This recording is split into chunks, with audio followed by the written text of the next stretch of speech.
12 number প্ৰশ্নটোত কৈছে কাষৰ চিত্ৰটোৰ পৰা এক্সৰ মান এংগেল এক্সৰ মাপ উলিয়া। ইয়াতে এইটো চিত্ৰ দিয়া আছে আমাৰ। ইয়াতে 48 ডিগ্ৰী দিয়া আছে এটা কোণৰ মাপ, বাকি দুটা কোণ দিয়া নাই এই ত্ৰিভুজটোত। আৰু ইয়াতে এই বাহুটো আৰু এই বাহুটো সমান দিয়া আছে। লগতে আমাৰ এইটো এক্স এই ত্ৰিভুজটোৰ বাহিৰত আছে, সেই এক্সৰ মানটো উলিয়াব লাগে। আমি এটা কাম কৰোঁ, এই ত্ৰিভুজটোক এটা নাম দিওঁ। প্ৰথমতে এটা নাম দি লওঁ। আমি ত্ৰিভুজটোক নাম দিলোঁ যে এ বি চি। এ বি চি ত্ৰিভুজটোৰ এই বি চি বাহুটোক ডি বিন্দুলৈ বঢ়াই দিয়া হৈছে, যাৰ ফলত কি হৈছে, এইটো এটা বহিকোণ সৃষ্টি হৈছে। এক্সৰ মানটো উলিয়াব লাগে। এক্স এটা বহিকোণ। ইয়াতে আমি লিখিম ত্ৰিভুজ এ বি চিৰ আমাৰ কি দিয়া আছে, এ বি বাহু ইকুৱেল টু এ চি বাহু, আৰু প্ৰতিটো বাহুই আছে 5 সেন্টিমিটাৰকৈ। এই দুটা বাহু সমান হৈ আছে। তো আমি জানো যে ত্ৰিভুজৰ দুটা বাহু সমান হলে আমি লিখিব পাৰি সেই ত্ৰিভুজটোৰ বিপৰীত বাহু বা বিপৰীত কোণ দুটা সমান। অৰ্থাৎ যে দুটা বাহু সমান আছে তাৰে বিপৰীত কোণ দুটা সমান হ'ব। ইয়াৰে আমাৰ কোনটো কোণ সমান হ'ব, যে এই বাহুটোৰ বিপৰীত কোণটো হ'ল এইটো, আৰু এই বাহুটোৰ বিপৰীত কোণটো হ'ল এইটো। গতিকে ইয়াতে আমাৰ বি আৰু চি কোণটো সমান হ'ব। অৰ্থাৎ এংগেল ইয়াত আমি লিখিব পাৰোঁ, গতিকে যেহেতু এইটো সমান, গতিকে আমি লিখিব পাৰোঁ angle B equal to angle A C B. Angle A C B এই দুটা সমান হ'ব। তাৰপিছত আমি লিখিব পাৰোঁ, এইখিনি আমাৰ হৈ গ'ল। আমি এতিয়া এই ত্ৰিভুজটোৰ তিনিটা কোণ যোগ কৰিম। গতিকে angle A plus angle B plus angle A C B equal to 180 degree. কাৰণ ত্ৰিভুজৰ তিনিটা কোণ যোগ কৰিলে কিমান হয়, 180 ডিগ্ৰী হয়। এতিয়া আমি কাৰ কোণটো মান আছে দিয়া ইয়াতে বহাম আমি। তো ইয়াতে আমাৰ এই কোণটোৰ মান দিয়া আছে 48 ডিগ্ৰী। তো এই কোণটোৰ মানটো আমি ইয়াতে বহাই দিওঁ 48 ডিগ্ৰী প্লাস এংগেল বি আৰু এংগেল এ চি বি। তো এ চি বিৰ লগত আমাৰ সমান আছিলে বি কোণ।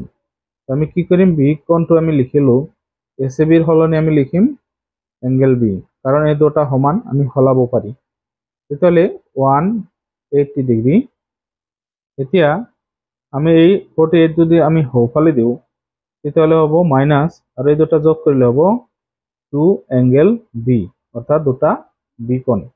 তো 180 তাৰ লগত বিয়োগ হ'ব কিমান, 48। এইটো সোঁফালে গ'লে 48 বিয়োগ হ'ব।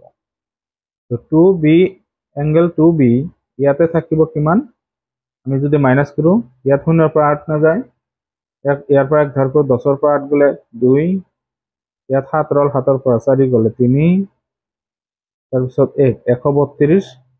তাৰপিছত 2 যদি আমি সোঁফালে দিওঁ, 2টো ইয়াতে পূৰণ হৈ আছে, সোঁফালে গ'লে হৰণ হ'ব। তেতিয়া এংগেল বি ইকুৱেল আমি পাম 132 ডিভাইডেড বাই 2।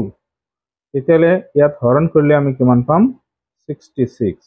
অৰ্থাৎ বি এংগেল বি 66 হ'ব। যদি এংগেল বি 66 হয় তেতিয়াহ'লে এংগেল এ চি বিও 66 হ'ব। অৰ্থাৎ এই দুটা কোণ সমান আছিলে, ইয়াতে 66 ডিগ্ৰীকৈ হ'ব। এইখিনি আমি পালোঁ। therefore আমি লিখিব পাৰোঁ angle A C B equal to 66 degree. এতিয়া কথা হ'ল যে আমি এক্সৰ মান উলিয়াব লাগে। এক্সৰ মান উলিয়াব হ'লে আমি এইটো বহিকোণ বুলি ধৰিছোঁ, বা বহিকোণ আছে এইটো। এই বহিকোণটোৰ সমান হ'ব এই দুটা কোণৰ যোগফল। অৰ্থাৎ আমি জানো যে ত্ৰিভুজ এটাৰ বহিকোণ তাৰ বিপৰীতে থকা অন্তঃকোণ দুটাৰ সমান, যোগফলৰ সমান। ইয়াতে আমি লিখিম এক্স ইকুৱেল, এনেকৈ আমি লিখোঁ বস্তুটো, এক্স বুলি নিলিখোঁ। ইয়াতে আমি লিখিম angle A C D angle A C D এইটো হল বহীকোণ তাৰ লগত হ'ব angle A plus angle B এই দুটাৰ যোগফলৰ সমান হ'ব তাৰপিছত ইয়াতে যদি আমি মান বহাই দিওঁ তেতিয়াহ'লে কি হ'ব এংগেল এ চি ডি মানে হল এ চি ডি মানে হল এ চি ডি মানে হল এক্স তেতিয়াহ'লে আমি ইয়াতে এক্স বুলি লিখিলোঁ আৰু এ কোণটো আছে 48 ডিগ্ৰী আৰু বি কোণটো আছে পালো আমি 66 ডিগ্ৰী বি কোণটো তেতিয়াহ'লে আমি ইয়াতে যোগ কৰি দিম এই দুটা 8 6 14 4 হাতত 1 4 আৰু 6 10 হাতৰ 1 11 তেতিয়াহ'লে হয় 114 ডিগ্ৰী তেতিয়া এইখিনি হ'ব এক্সৰ মান 13 নম্বৰ প্ৰশ্নটোত কোৱা হৈছে যে ত্ৰিভুজ A B C angle A equal to angle B অৰ্থাৎ বি এংগেলৰ দুগুণ আৰু এংগেল চিটো হল বি এংগেলৰ তিনিগুণ অৰ্থাৎ বি কোণৰ তিনিগুণ এতিয়া কৈছে ত্ৰিভুজ এ বি চিৰ তিনিটা কোণৰ মাপ উলিয়াও তিনিটা কোণৰ মাপ কিমান হ'ব সেইটো উলিয়াব লাগে আমি এতিয়া কি কৰিম এইটো সমাধান কৰো আহা ইয়াতে আমাৰ দিয়া আছে ত্ৰিভুজ এ বি চিৰ angle A 2b angle C 3b angle A B আৰু চি মান কিমান হ'ব উলিয়াব লাগে তাৰ আগত আমি কি লিখিম যে ত্ৰিভুজৰ তিনিটা কোণ যোগ কৰিলে কিমান হয় সেইটো আমি লিখি লম ত্ৰিভুজৰ তিনিটা কোণৰ যোগফল হল 180 ডিগ্ৰী গতিকে angle B A angle B plus angle সি এই তিনিটা আমি যোগ কৰিলো ইয়াত লিখিম আমি 180 ডিগ্ৰী এইটো হল আমাৰ ত্ৰিভুজৰ কোণৰ ধৰ্ম ত্ৰিভুজৰ কোণ কেইটাৰ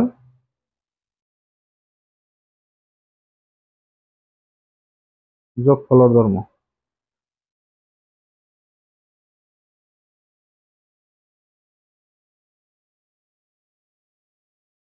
এই ধৰ্ম হিচাপে আমাৰ কি হ'ব 180 তেতিয়াহ'লে এতিয়া আমি মান বহাই দিম এংগেল এৰ মানটো কিমান আছে 2 এংগেল বি আৰু বি টি আমি হলাব নালাগে এনেকৈ থাকক সি এংগেল সি টো কিমান আছে এংগেল সি টো আছে 3 এংগেল বি ইকুৱেল 180 ডিগ্ৰী এতিয়া ইয়াতে আমাৰ কি হ'ব যে আমি গোটেইকেইটা এংগেল বি পাইছো এতিয়া গোটেইকেইটা যদি আমি যোগ কৰো দুটা বি কোণ এটা তিনিটা হল আৰু তিনিটা ছটা বি ছয়টা কি হ'ব বি কোণ angle B equal to 180 degree এতিয়া ছয় যদি সোঁফালে যায় তেতিয়া কি হ'ব এংগেল বি এইফালে গৈ হৰণ হ'ব কাৰণ 6 বিৰ লগত পূৰণ আছিলে তেতিয়াহ'লে আমি কিমান পাম ইয়াতে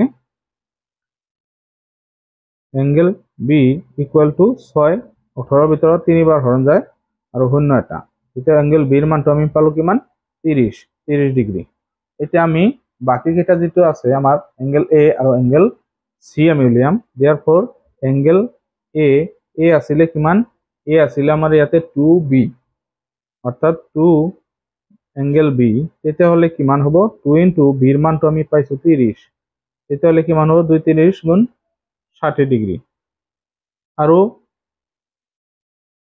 এংগেল সি কি আছিলে angle C equal to 3 angle B তেতিয়া হ'ব কি 3 ইনটু এংগেল বি হল 30 তেতিয়া ইয়াত 90 ডিগ্ৰী পাম আমি তো এংগেল এ হল 60 এংগেল সি হল 90 আৰু এংগেল বি হল 30 তো তিনিটা কোণে আমি পালো ইয়াতে আমি ইয়াতে লিখি দিওঁ angle A equal to 60 degree angle B equal to 30 degree আৰু angle C equal to 90 degree এইখিনি সমাধান পালো 14 নম্বৰ প্ৰশ্নত কোৱা হৈছে তলত তিনিডালকৈ ৰেখাখণ্ডৰ মাপ দিয়া আছে ইয়াৰে কোন কেইটাৰ মাপৰ ৰেখাখণ্ড লৈ এটা ত্ৰিভুজ আঁকিব পাৰি কাৰণ দৰ্শোৱা তো ইয়াতে তিনিটাকৈ ৰেখাখণ্ড দিয়া আছে মাপ দিয়া আছে এইকেইটা লৈ আমি ত্ৰিভুজ আঁকিব পাৰিম নে নোৱাৰিম সেইটো পৰীক্ষা কৰিব লাগে কাৰণ দিব লাগে তো আমি এটা এটাকৈ কৰো আহা আমি 14 এক নম্বৰটো লৈছো ইয়াতে আছে আমাৰ কি 6 সেন্টিমিটাৰ, 8 সেন্টিমিটাৰ, 11 সেন্টিমিটাৰ তাৰপিছত আমি কি কৰিম ইয়াৰ যোগ কৰিম আমি যে আমাৰ যেটো সূত্ৰ আছিল সূত্ৰ হিচাপত আমি যোগ কৰিম যে দুটা বাহুৰ যোগফল যদি তৃতীয় বাহুতকৈ ডাঙৰ হয় তেতিয়াহ'লে আমি ত্ৰিভুজ আঁকিব পাৰিম যদি ডাঙৰ নহয় তেতিয়াহ'লে আঁকিব নোৱাৰিম। তিনিটা আমি মিলাই যোগ কৰি চাওঁ আমি যে 6 আৰু 8 যদি যোগ কৰা হয় তেতিয়াহ'লে আমি কি পাম? 6 8 14 পাম। তেতিয়া 11তকৈ ডাঙৰ হৈ আছে, গ্ৰেটাৰ দেন 11। এইটোৰ ক্ষেত্ৰত আমি আঁকিব পাৰিম। আকৌ যদি আমি কি কৰোঁ 6 লগত 11 যোগ কৰোঁ, 6 যোগ 11 তেতিয়া আমি পাম 17। তো এইটো কি হ'ব? 8তকৈ ডাঙৰ হ'ব। এই ক্ষেত্ৰত আমি ত্ৰিভুজ আঁকিব পাৰিম। আকৌ যদি আমি কি কৰোঁ 8ৰ লগত 11 যোগ কৰোঁ তেতিয়া আমি পাম 19। তো ইয়াতে আমাৰ কি হয়? 6তকৈ ডাঙৰ। প্ৰত্যেকটোৰ ক্ষেত্ৰত আমি কি আছো? তৃতীয় বাহুতকৈ ডাঙৰ দুটাৰ যোগফল পাই আছো। তেতিয়াহ'লে আমি আঁকিব পাৰিম। এইটো আমি লিখিব লাগিব এতিয়া। অৰ্থাৎ আমি লিখিব পাৰি যিকোনো দুটা বাহুৰ যোগফল তৃতীয় বাহুতকৈ ডাঙৰ ইয়াতে হৈছে। তেতিয়াহ'লে আমি ক'ব পাৰো ৰেখা তিনিডালৰ দ্বাৰা সহায়ত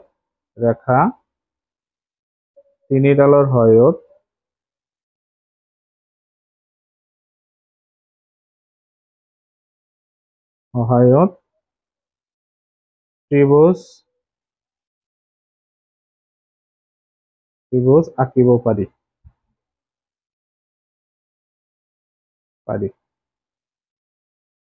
এইটো হৈ গ'ল। এতিয়া আমি 2 নম্বৰটো কৰোঁ আহা। 2 নম্বৰটোত হৈছে 15 সেন্টিমিটাৰ, 7 সেন্টিমিটাৰ আৰু 30 সেন্টিমিটাৰ। তেতিয়াহ'লে আমি এইটো কৰোঁ আহা। ইয়াতে আমি লৈছোঁ 15। এতিয়া আমি দুটাকৈ যোগ কৰিম ইয়াতে। তো 15 প্লাছ 7 তেতিয়াহ'লে কিমান হ'ব? 22। তো এইটো কি হ'ব?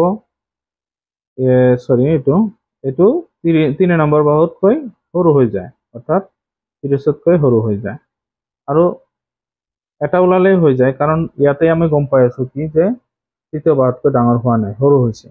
তেতিয়াহ'লে আমি ত্ৰিভুজ আঁকিব নোৱাৰি। তথাপিও আমি বাকীকেইটা আমি কৰি চাওঁ আহা। তো আমি ডাইৰেক্ট লিখিম ইয়াতে। এতিয়া বাকীকেইটা নকৰিব নালাগে, বাকীখিনি যোগ কৰিব নালাগে। ইয়াতে আমি পাই আছো কি তৃতীয় বাহুতকৈ সৰু হৈ আছে। ইয়াত আমি লিখিম যে দুটা বাহুৰ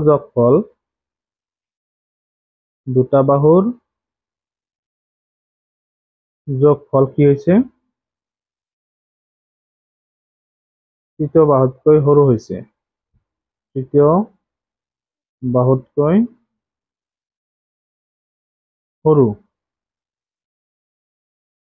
গতিকে ৰেখাখণ্ড তিনিডালৰ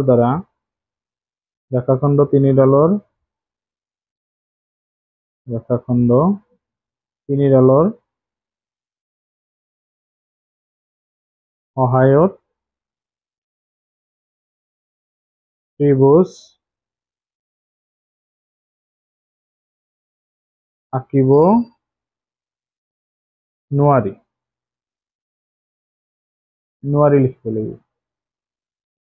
তাৰপিছত 3 নম্বৰটো আমি লওঁ আহা।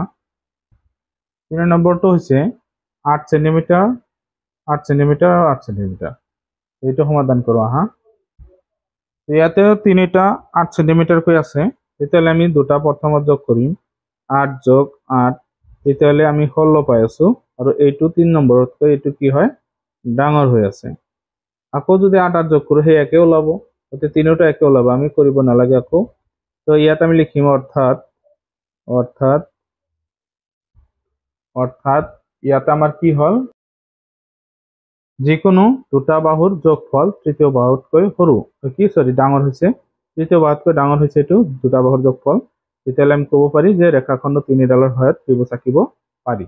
এইখিনি আমাৰ 3 নম্বৰ আছিল। এতিয়া আমি 4 নম্বৰটো সমাধান কৰোঁ আহা। 4 নম্বৰটোত হৈছে 6 সেন্টিমিটাৰ আৰু 5 সেন্টিমিটাৰ আৰু 11 সেন্টিমিটাৰ। তিনিটা বাহু দিয়া আছে। ইয়াতে আমাৰ কি হ'ব যে 6 5 কিমান হয়? 11। তো সমান হ'লেও আমাৰ কি নহয়? ত্ৰিভুজ আঁকিব নোৱাৰি। তো এইটো আমি সমাধান কৰোঁ আহা। তো আমি লিখিছোঁ এইটো। ইয়াতে আমি লিখিম 6 যোগ 5 তেতিয়াহ'লে কিমান হ'ব? 11। এইটো কি হ'ব? এইটো আমাৰ কি হ'ব? তৃতীয় বাহুৰ সমান হ'ব। অৰ্থাৎ ইয়াতে আমাৰ তৃতীয় বাহুটো আছে কিমান? 11 আৰু এই দুটা যোগ কৰিলে হয় 11। তো ইয়াতে আমি লিখিম যে দুটা বাহুৰ যোগফল কিমান হৈছে আমাৰ? তো ইয়াত দুটা বাহুৰ মাপৰ যোগফল তৃতীয় বাহুৰ সমান। এতেকে ৰেখাখণ্ড তিনিডালৰ সহায়ত ত্ৰিভুজ আঁকিব নোৱাৰি। তো ইয়াতে আঁকিব নোৱাৰিম কাৰণ দুটাৰ যোগফল সমান হৈছে। তো এইখিনি আছিল আমাৰ এই প্ৰশ্নৰ 4 নম্বৰটোৰ সমাধান। 15 নম্বৰ প্ৰশ্নটোত কৈছে চোৱা, তলৰ চিত্ৰত DE সমান্তৰাল BC, ইয়াত DE সমান্তৰাল BC আছে, X Y আৰু Z ৰ মান উলিয়া।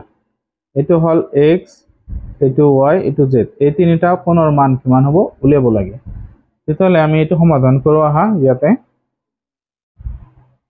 ইয়াতে আমাৰ দিয়া আছে DE সমান্তৰাল BC, X Y Z এইকেইটাৰ মান উলিয়াব লাগে। তেতিয়াহ'লে আমি এইটো কিছুমান বস্তু আমি ইয়াতে লিখি ল'ব পাৰো যে এইটো হল এই ত্ৰিভুজটোৰ বহিকোণ। তেতিয়াহ'লে এই বহিকোণটো এই দুটাৰ যোগফলৰ সমান হ'ব, এইটো হ'ব। তাৰপিছত এই Z আৰু এই কোণটো একান্তৰ কোণ, সেইটো আমি ক'ব পাৰি। তাৰপিছত এই X টো বহিকোণ এই ত্ৰিভুজটোৰ ক্ষেত্ৰত, তেতিয়াহ'লে এই দুটাৰ যোগফল আমি কি কৰিব পাৰি, লিখিব পাৰি এইটোৰ সমান। এইকেইটা আমি লিখিব পাৰি ইয়াতে। তো যেহেতু আমাৰ ইয়াতে কি আছে, এইটো হল আমাৰ বহিকোণ, তো আমি লিখিব পাৰি যে ইয়াত y plus 70 degree equal to 110 degree, কাৰণ এইটো 110ৰ সমান এই দুটাৰ যোগফল হ'ব আমাৰ উপপাদ্য মতে বা ধৰ্ম মতে। তেতিয়াহ'লে ইয়াত আমি লিখিব পাৰো y ইকুৱেল 110, আমি 70 সোঁফালে দিম, মাইনাছ হ'ব। তেতিয়াহ'লে হ'ব y ইকুৱেল টু 110ৰ পৰা আমি 70 বাদ গ'লে কিমান থাকিব, 40 ডিগ্ৰী আমি পাম y কোণৰ মান। এংগেল y ইকুৱেল টু কিমান পালো, 40 ডিগ্ৰী। তো ইয়াত আমি 40 পালো। এতিয়া কথা হল যে এইটো 40 হোৱাৰ পিছত আমি লিখিব পাৰি এইখিনিত, এতিয়া ইয়াত 40 হল, এই ত্ৰিভুজটোৰ ক্ষেত্ৰত যদি আমি ধৰো তিনিটা কোণৰ যোগফল কিমান হ'ব, 180। তো সেইটো আমি ধৰো ইয়াতে কি আছে, তিনিটা কোণ, এটা হল y আৰু এটা হল কিমান 70 আৰু এটা হ'ব ABC, মানে এই বি কোণটো, এংগেল ABC, এই তিনিটা মিলি হ'ব 110। তেতিয়াহ'লে y ৰ মানটো আমি পাইছো কিমান, 40, আমি বহাই দিলো ইয়াতে 40 degree plus 70 degree plus angle ABC equal to 180 degree. তাৰপিছত আমি এই দুটা যোগ কৰি দিম, 110 ডিগ্ৰী হ'ব plus angle ABC equal to 180 degree. তাৰপিছত আমি এই যিটো 110 ডিগ্ৰীটো আমি সোঁফালে দিম, তেতিয়া কি হ'ব, angle ABC equal to 180 degree minus 110, অৰ্থাৎ এইটো সোঁফালে গ'লে হ'ব মাইনাছ। তেতিয়াহ'লে ইয়াত আমি কি পাম, এংগেল ABCৰ মান 70 ডিগ্ৰী পাম। আমি এই কোণটোৰ মান কিমান পালো, 70, আৰু এইটো আমি 40 পাইছো। তো তিনিটা কোণে আমি পালো। এতিয়া x ৰ মান আৰু z ৰ মান উলিয়াব লাগে। এতিয়া কথা হল z আৰু 70 ডিগ্ৰী এই দুটা হ'ব আমাৰ কি, একান্তৰ কোণ। হিচাপে আমি লিখিব পাৰো যে আকৌ z ইকুৱেল টু আমি লিখিব পাৰো 70 ডিগ্ৰী, 70 ডিগ্ৰী, এটাও কি হ'ব, একান্তৰ কোণ।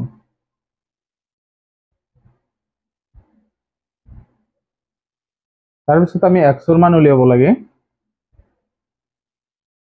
x ৰ মান উলিয়াব হলে আমাৰ ইয়াতে এই x মানে হল এই দুটাৰ যোগফলৰ সমান, অৰ্থাৎ এইটো x বহিকোণ, ভিতৰৰ দুটাৰ যোগফলৰ সমান হ'ব। তেতিয়াহ'লে আমি লিখিব পাৰো যে x equal to y plus angle ABC। তো ইয়াতে আমাৰ y ৰ মানটো পাইছো আমি 40 আৰু ABC ৰ মান পালো আমি 70। তেতিয়াহ'লে এই দুটা মিলি হ'ব 110 ডিগ্ৰী। তো এংগেল এই দুটা মিলি হ'ব 110 ডিগ্ৰী। তেতিয়াহ'লে এংগেল x ৰ মান কিমান হলো, 110। therefore আমি লিখিব পাৰো angle x equal to 110, angle y equal to 40 আৰু angle z equal to 70 degree. তো এইখিনি আমাৰ সমাধান আছিলে 15 নম্বৰটো। এতিয়া আমি 16 নম্বৰটো সমাধান কৰো আহা। 16 নম্বৰ প্ৰশ্নত কৈছে কাষৰ চিত্ৰত AB equal AC equal BC equal CD, এই চিত্ৰটোৰ AB BC তাৰপিছত CD তাৰ লগত AD এইকেইটা সমান কি কৈছে AC AB BC আৰু CD সমান কিন্তু AD সমান নহয় তেতিয়াহ'লে আমাক কৈছে X Y Z ৰ মান কিমান হ'ব উলিয়াব লাগে X Y Z তো ইয়াত আমি কি কৰিম বস্তুটো যে AB BC আৰু AC সমান যেহেতু এইকেইটা সমান আছে গতিকে এটা একটা সমবাহু ত্রিভুজ হ'ব তো সমবাহু ত্রিভুজ হলে ইয়াৰ ক্ষেত্ৰত আমি প্ৰতিটো কোণ কিমান পাম 60 ডিগ্ৰী অৰ্থাৎ সমবাহু ত্ৰিভুজৰ প্ৰতিটো কোণে 60 ডিগ্ৰী হয় সমান কোণ হয় তেতিয়াহ'লে আমি লিখি লওঁ ইয়াতে তো এখানে আমাৰ দিয়া আছিল আমি এতিয়া কি কৰিম যেহেতু AB equal AC equal to BC গতিকে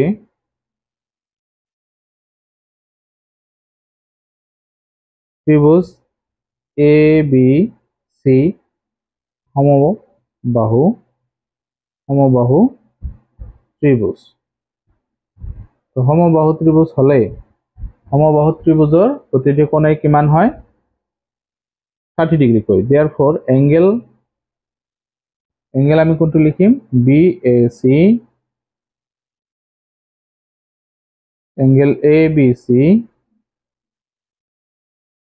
equal to angle ACB প্ৰতিটোৱে কি হ'ব 60 ডিগ্ৰী কৈ কোণ হ'ব এতিয়া এইটো যদি 60 ডিগ্ৰী কোণ হয় এইটো 60 ডিগ্ৰী কোণ এইটো 60 ডিগ্ৰী কোণ তেতিয়াহ'লে তিনিটা 60 ডিগ্ৰী হ'ল এই 60 ডিগ্ৰী কোণটো এই ত্ৰিভুজৰ ক্ষেত্ৰত যদি আমি ধৰো তেতিয়া এইটো হ'ব বহিকোণ তো বহিকোণটো হ'লে তেতিয়া কি হ'ব এই কোণটোৰ সমান এই দুটাৰ যোগফলৰ সমান হ'ব তেতিয়াহ'লে আমি ইয়াতে লিখিব পাৰি আমি ইয়াত কি লিখিম আকৌ ত্ৰিভুজ ACD AC equal to CD এই ত্ৰিভুজটোৰ ক্ষেত্ৰত AC বাহুৰ লগত CD বাহু সমান আছে অৰ্থাৎ আগতে আমি পাইছো AC আৰু CD সমান তেতিয়াহ'লে আমি লিখিব পাৰো যে এটা ত্ৰিভুজৰ দুটা বাহু সমান হলে তাৰ বিপৰীত কোণ দুটা সমান তেতিয়াহ'লে AC বাহুৰ বিপৰীত কোণটো হ'ল Y লগত আমাৰ কি হ'ব CD বাহুৰ বিপৰীত কোণ Z এই দুটা সমান হ'ব তো এংগেল আমি Y লগত এংগেল Z টো সমান পাম যেহেতু এটা সমান আছে এইখিনি আমি সমান পাম তেতিয়াহ'লে আমি ইয়াতে লিখিব পাৰো যে 60 ডিগ্ৰীটো হ'ল বহিকোণ ত্ৰিভুজ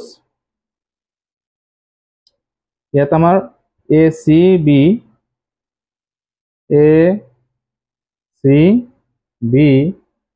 এইটো হ'ল বহিকোণ এই ত্ৰিভুজৰ সাপেক্ষে তো বহিকোণটো কি হ'ব যে এই দুটাৰ যোগফলৰ সমান হ'ব অৰ্থাৎ বিপৰীতে থকা অন্তঃকোণ দুটাৰ যোগফলৰ সমান ইয়াৰ পৰা আমি লিখিব পাৰি এংগেল কি লিখিম আমি এইটো লিখিব আমি Y প্লাস Z ইয়াত আমি লিখো angle Y plus Z equal to আমি কি লিখিম এংগেল ACB তাৰপিছত Y ৰ মানটো আমি নাজানো কিন্তু Y আৰু Z সমান তেতিয়াহ'লে আমি লিখিব পাৰো Y প্লাস Z যেটো আছিল Z টো আমি Y বনাব পাৰো কাৰণ এই দুটা সমান আছে তেতিয়াহ'লে কিমান পাম আমি ACB এতিয়া Y দুটা যোগ কৰিলে 2Y এংগেল 2Y হ'ব আৰু এইটোৰ মান দিয়া আছিল আমাৰ ACB ৰ 60 ডিগ্ৰী অৰ্থাৎ বহিকোণটো পাইছিলো আমি 60 ডিগ্ৰী তেতিয়াহ'লে 2 যদি হফালে যায় Y টো থাকি যাব তো 60 ডিভাইড 2 হ'ব অৰ্থাৎ ইয়াতে আমি কি পাম এংগেল Y ইকুৱেল টু আমি পাম 30 ডিগ্ৰী তো 30 ডিগ্ৰী Y পালো এতিয়া 30 ডিগ্ৰী যদি Y পালো Y আৰু Z সমান আছিল তেতিয়াহ'লে আমি এতিয়া লিখিব পাৰো এতেকে angle Z equal to 30 degree তো Y আৰু Z আমি 30 পালো এতিয়া আমাৰ উলাব লাগে এংগেল X তো এংগেল X আমি কেনেকৈ উলাম যে ইয়াতে আমি চিত্ৰৰ পৰা চাব পাৰো যে এই দুটা যোগ কৰিলে 180 ডিগ্ৰী হ'ব কাৰণ এইটো এটা সৰল কোণ তো সৰল কোণ কিমান হয় 180 ডিগ্ৰী হয় এই দুটা যোগ কৰি আমি 180 ডিগ্ৰী বুলি লিখিম X plus 60 degree equal to 180 degree